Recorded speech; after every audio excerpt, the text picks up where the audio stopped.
Welcome back. A Kentucky historic site with ties to the likes of Thomas Jefferson, the Continental Congress, the Louisiana Purchase, and the very founding of our nation is celebrating that history and the sites where it was made. Now, if you are a history buff, you're definitely going to want to be a part of this event that applauds the efforts to preserve these historic sites. So here to tell us more is Jules Foster, the Executive Director at Liberty Hall Historic Site in Frankfort. And Jules, thanks so much for being here. Thanks for having me. Of course. So Preservation Trailblazers is the name of this event. That's and right. it's celebrating a big anniversary.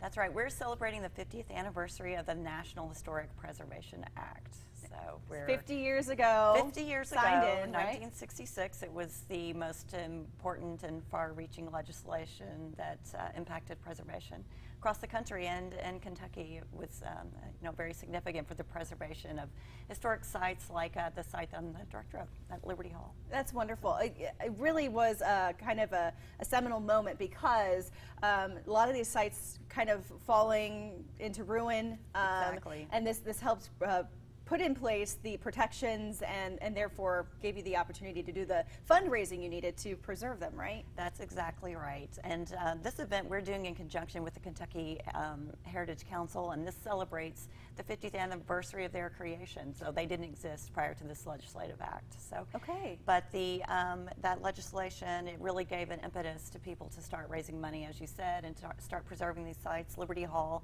Historic Site was really struggling, up until then to get funding, and after that point, the site became a National Historic Landmark, of which there are about 30 in the state of Kentucky. So I encourage people to get out and see all of those. I know this is one historic site that I have not been to yet, and John Brown, man, I was reading about him, and he has just like an amazing resume of all the things that he had a hand in back during like the founding of our nation. Yes. And he was rubbing elbows with Thomas Jefferson. He was very close with Thomas Jefferson. He was his mentor. He studied law under him, and we think of him really as the founder of Kentucky, and that could be argued, but yes, politically.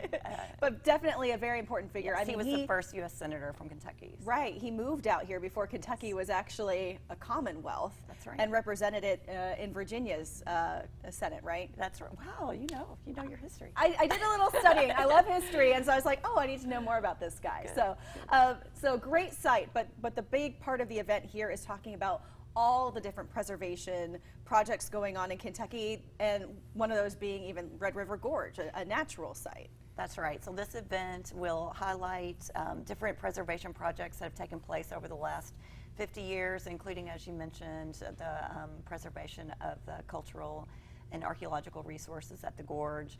And we're also going to be highlighting women in particular, because women were so important to the historic preservation movement. It was really started with women, in fact, and the women of the Brown family at Liberty Hall Historic Site were involved in that to help preserve Mount Vernon, George Washington's home. Absolutely. And, so we're really going to be talking about a lot of the issues over the last 50 years in Kentucky, things that have been impacted. And so I would just suggest anyone who's interested in history, interested in community planning, community development, or anything really related to sustainability would find this very interesting.